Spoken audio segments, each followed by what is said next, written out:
Hello दोस्तों।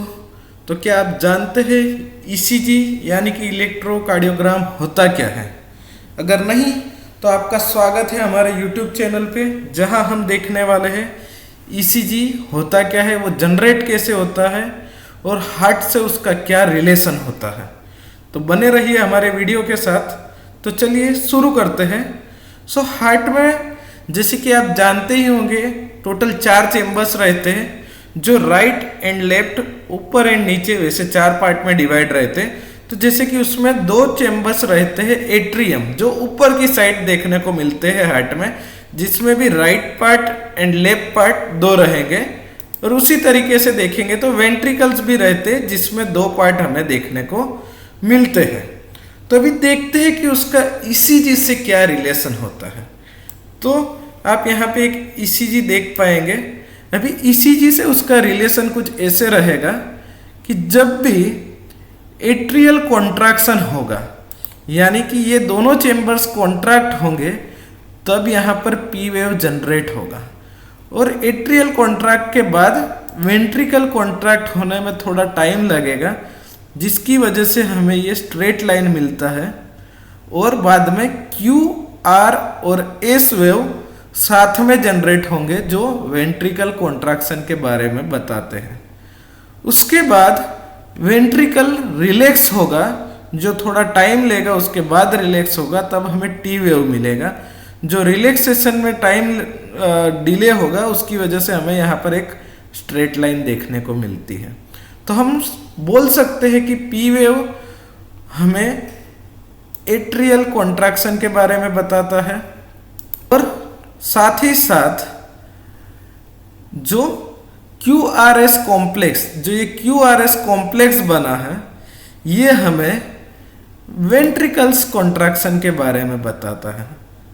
And जो T wave बनता है, वो हमें वेंट्रिकल रिलैक्सेशन के बारे में बताता है। जो QRS कॉम्प्लेक्स क्यों बोला जाता है? बिकॉज आप देख पाएंगे कि वहाँ पे हमें 3 वेव एक साथ मिलते हैं, जिसे हमने कॉम्प्लेक्स किया है, मतलब कि मर्ज किया है। तो उसकी वजह से हमें QRS कॉम्प्लेक्स देखने को मिलता है।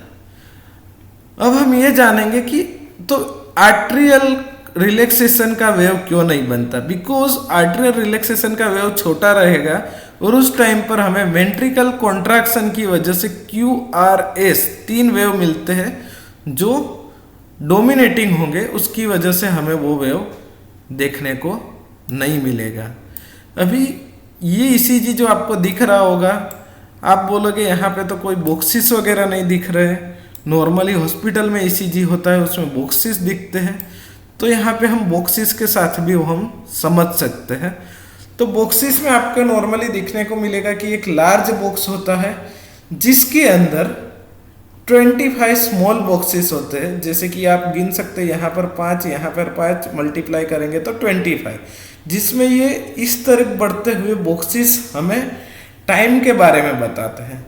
जिसमें भी बात करें तो एक स्मॉल 0.04 सेकंड के बारे में बताएगा, और उसको 5 बॉक्सेस, मतलब कि एक लार्ज बॉक्स से कैलकुलेट करें तो 0.20 सेकंड्स होता है।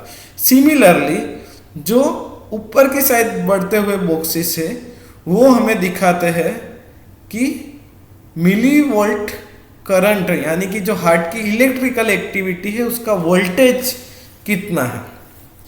तो उसमें एक स्मॉल बॉक्स होता है 1 mm का, तो 5 बॉक्स मिलके हमें बताते हैं 0.05 मिली वोल्ट।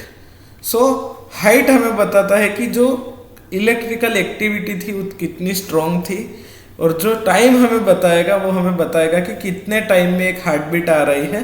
तो उसके बेस पर हम हार्ट रेट भी कैलकुलेट कर सकते हैं।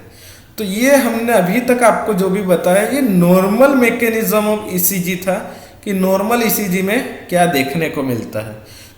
अभी बात करते हैं एबनॉर्मलिटी के बारे में। अगर हार्ट के एट्रियल पार्ट में कुछ भी प्रॉब्लम रहा, तो इसी की वजह से यहाँ पर पी वेव जनरेट होता है।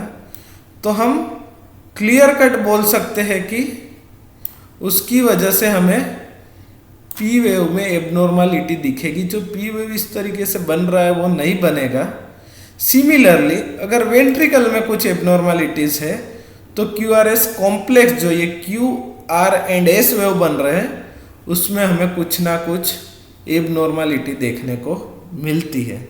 बहुत सारे अदर चेंजेस भी देखने को मिलते हैं, जैसे कि अगर हार्ट में कोरोनरी आर्टरी में ब्लॉकेज होता है, यानी कि हार्ट अटैक के सिम्टम्स पर्सन में देखने को मिलते हैं, तब जो ये एसटी सेगमेंट आपको दिख रहा है ये नॉर्मली ना रहकर एलिवेट हो सकता है, ऐसे आगे बढ़कर ऐसे झुक सकता है टी वेव के सामने, या तो फिर ये नीचे से ही टी वेव को जुड़ सकता है, यानी कि एसटी डिप्रेशन भी देखने को मिल सकता है।